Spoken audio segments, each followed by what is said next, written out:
नमस्कार आचार्य जी। आचार्य जी, मुझे आपसे कुछ पूछना था।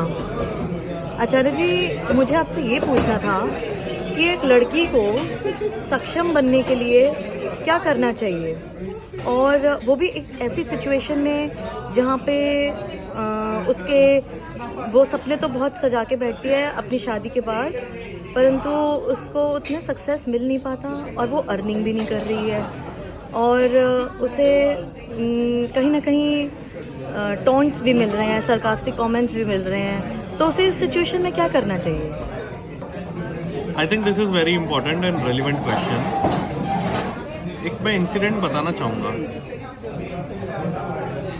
जब राम को वनवास सुनाया गया तो उस समय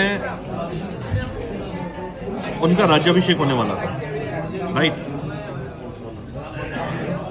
अब वो कैसी सिचुएशन होगी, let's go back to that time, कि राज्याभिषेक होने वाला किसी का और कितनी सारी एक्सपेक्टेशन होगी उसके साथ, और क्या क्या उसने सपने संजाए होंगे। बट अचानक से एक स्पॉन्टेनियसली कहीं से एक न्यूज़ ब्लास्ट होती है कि वनवास है आपके लिए 14 साल का। अब कोई सामान्य आदमी होगा तो वो दुखी हो जाएगा, राइट? पर उस सिचुएशन में राम क्या कर रहे हैं? उस सिचुएशन में रामायण के अंदर ये वर्णन आता है कि जिस प्रकार एक मतवाला जो हाथी होता है, जिसके पैरों में बेड़ियां बंधी होती हैं और वो बेड़ियां खोल दी जाए तो कैसा उसका हृदय होता होगा, कैसी उसकी सिचुएशन होती होगी। वो सिचुएशन उस समय राम की है। जब राम को ये बताया गया कि आपको वनवास है, तो वो तो ऐसे हो गए बिल्कुल मतवाले हाथी की तरह। उनको तो ऐसा लगा कि ना जाने कौन सी बेड़ियां उनके पैरों से जो है वो तोड़ दी गई हैं, और वो तो बिल्कुल खिलखिला उठे और आनंदित हो गए, और उन्होंने ये पूछा कि बताइए कब जाना है वनवास। तो बात ये है कि इस सिचुएशन में राम की जो स्थिति है, वहाँ से बहुत कुछ सीखने वाली बातें हैं कि आपको अगर सामने वाला कोई दबा रहा है तो एक तरीके से ये देखो, आप उस सिचुएशन में कहीं ना कहीं एक रास्ता है। अगर आप उसको गहराई से देखो तो उसमें भी ना एक रास्ता छिपा है, और वो रास्ता ये है कि जब सामने वाला आपको दबाना चाह रहा है तो आप उस सिचुएशन में दबे ना। आप उस सिचुएशन में ये देखें कि कैसे मैं इससे बाहर निकल सकता हूँ।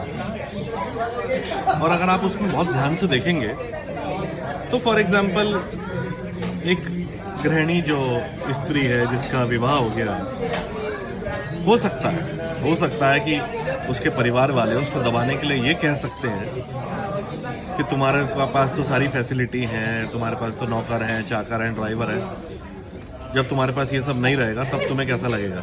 एक सिचुएशन फर्ज करते हैं, उस सिचुएशन में एक नॉर्मल लड़की जो है वो घबरा उठेगी। लेकिन ऐसी सिचुएशन में अगर इसको एक अपॉर्चुनिटी मानकर ये देखें कि उसके घर वालों ने तो कुंडा खोल दिया, अब उसके पास वो राम वाली जो एक चित्त है वो है उसके पास, और उसके पास ये अपॉर्चुनिटी है कि अब जो उसको करना है वो खुल के कर सकती है।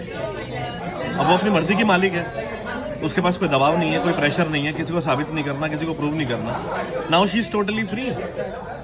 प्रॉब्लम जब आती है जब हम किसी के कंट्रोल में होते हैं, प्रॉब्लम जब आती है जब हम एक्सपेक्टेशंस को बहुत ज़्यादा ऐसा मान लेते हैं कि ऐसा होना चाहिए, और सिचुएशन में हम कहीं ना कहीं डिपेंड हो जाते हैं, चाहे वो फाइनेंशियली हो, चाहे वो इमोशनली हो, चाहे वो फिजिकली हो, कैसे भी। And the real truth is when you are totally free from all the dependency, from all the emotional baggage and from everything, then you become what you are.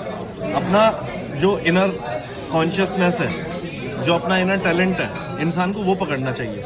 लड़की कभी कमज़ोर नहीं होती, कमज़ोर होते हैं उसके विचार, कमज़ोर होता है उसकी विल पावर। अपनी विल पावर को स्ट्रांग बनाए, कोई कमज़ोरी नहीं है। जब राम वनवास 14 साल का काट सकते हैं तो ये तो बहुत छोटी सी बात है, कोई नहीं दबा सकता लड़की को। लड़की को खुद साबित करके दिखाना होगा। और मैं एक बात बोलता हूँ जो मैं आपको भी बोल रहा हूँ, आप जो है पावर अटेंड, जितना हो सके पावर अटेंड करिए अपने अंदर। Just attain lot of power inside you, और जैसे आप एक्यूमुलेट करते हैं पावर, अपनी पावर को पहचानते हैं, अपनी विल पावर को बढ़ाते हैं, आप कभी भी किसी के कंट्रोल में नहीं आएंगे।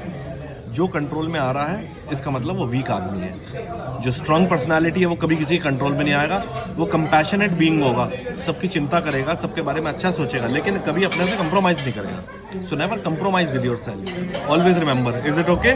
Yes, okay, all the best. Thank you Acharya ji, thank you so much.